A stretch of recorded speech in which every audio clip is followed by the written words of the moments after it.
Good afternoon, everyone, and welcome to today's first lead code problem of the day question, where we're just looking at an array of numbers.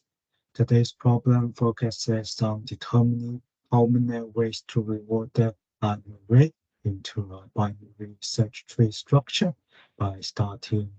the depth-first search algorithm. The base cases are when there are less than 3 nodes, and there is only one way to restructure the tree structure.